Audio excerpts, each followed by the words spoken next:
Hello everyone, it's Wendy Castelino here, accredited CBT therapist and EMDR therapist. And because the month of May is mental health awareness, I want to talk to you about anxiety and how therapy can help. You're not alone. So many people suffer from anxiety now, and it's not getting any better, and more young people are having problems with anxiety. So anxiety can be a very distressing mental health condition, and it affects us in all different ways. And basically, what is anxiety? So one of the problems of anxiety is it's a natural emotion that we have, and it's designed to protect ourselves from threats.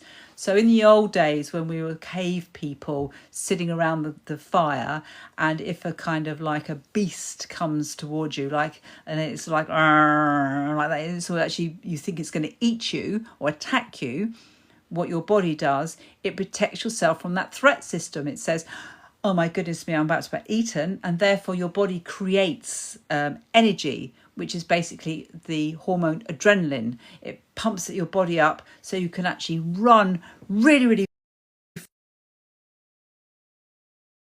you can attack it and defend yourself and then sort of attack the monster. So that is actually what anxiety is.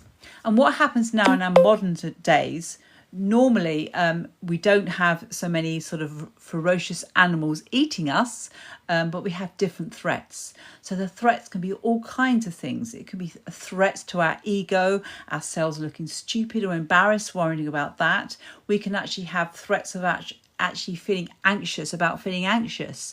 You can sort of think, oh my goodness, what if I feel so anxious, today, and then people notice that I'm anxious and I look really stupid, I look foolish. So actually you'll get anxious about being anxious.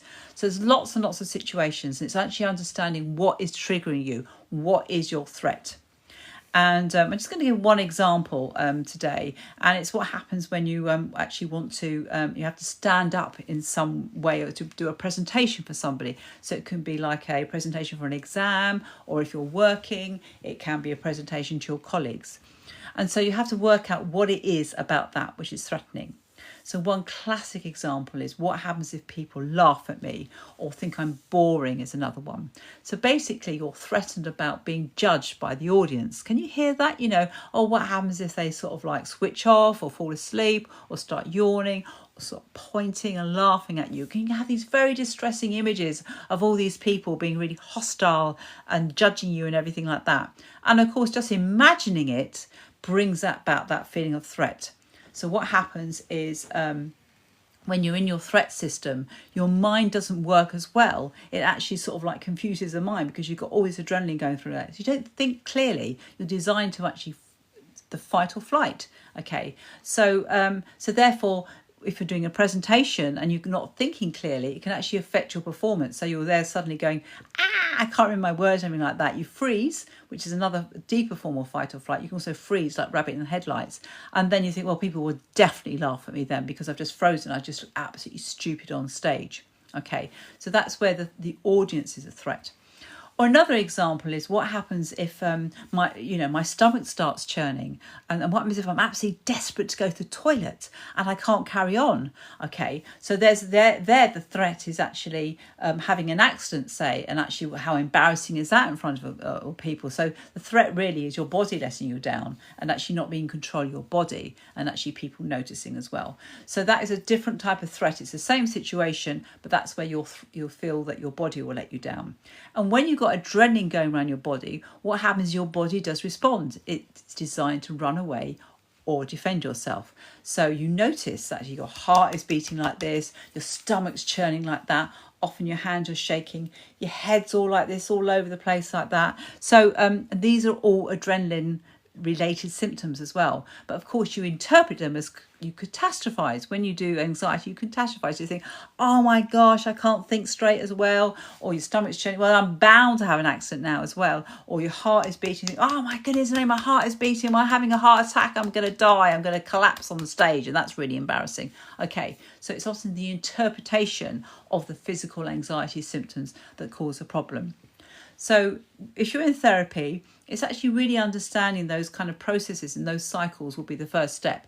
And actually understanding what anxiety is, how it works, actually designed to protect us. So it's less threatening, actually. It's actually sort of like our friend. So for instance, if if you're crossing a road and you didn't have a care in the world, you're going la-di-da, la-la-la, looking at your watch, looking at the sun, you're in danger of getting hurt. Okay, so we need our threat system. When you're crossing the road, you have to be alert, you have to be looking left, right, left, right, left, right, to make sure you cross the road safely. Okay, so there's things that you do that keep you safe. Okay, so just understanding it's your friend. Your brain's trying to protect you. That's a much nicer way of thinking about it. Thinking about the symptoms, okay, they're all simply adrenaline. It's my body trying to protect me. And actually, if you've got these symptoms, it shows that your body is really responding very, very well. It's alive. Everything's working how it should be. So, thank goodness for that. It's really good. Okay. And by just telling yourself, okay, right, these are it's adrenaline, it's anxiety symptoms. I understand that. I understand the science and the biology behind my body, helps you to feel more in control. And then another way is actually challenging these beliefs that people are going to be bored and everything like that. And one of my favourite ways, 2 ways of doing this. And one is called graded exposure, where you just do it like a little mini presentation. Even if it's really, really feel anxious, you do, say, one friend, and you just practice. And then you step out one. You might do it to a couple of friends or family members or something like that. Practice.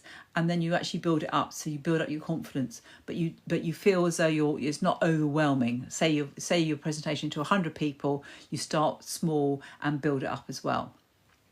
But the one I like, even and that's a really, really good thing to do, because nobody can, once you start practicing it and you get good at it, you build your confidence up, so you feel less sort of fearful, and therefore the anxiety goes down. But the other way of doing it actually is sort of imaginary exposure. And you can do this anywhere. That's really, really effective. So you can actually imagine yourself doing well in the presentation, and actually, everything is flowing and you're at your best, and, you're very articulate. You can imagine everybody really interesting and applauding it and think, oh, really good. Yeah, really good presentation. And that's one way of doing it. But the next step is to actually go through all your fears. Okay, so you go through and you actually imagine people yawning at you in the presentation, or people looking a bit bored or anything like that. You go through it in your mind. Okay, so right, if they get bored, well, how am I going to cope with that? Okay, what I'm going to do is I'm going to tell myself is I'm going to make this presentation really, really interesting. So maybe they're not bored, maybe they are tired and they're yawning because they're tired. Okay, so you're changing the interpretation of the yawning as well.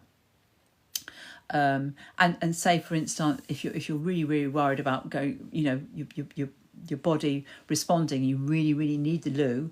Okay, another idea is, okay, that's a problem. What can I do about that? Well, maybe I could have a co-presenter to be there just in case I have to run off stage, and I can just have a little code and say, okay, right, I'm just going to get something off stage, and my co-presenter is going to take over this little part over here. So you have a bit of plan going together, somebody you know and rely on, trust as well. That is another way of doing it if you can. And therefore, actually knowing you got a plan B can actually relax you, and then you think, okay, I don't have to worry about that because I've got a strategy how to deal with that.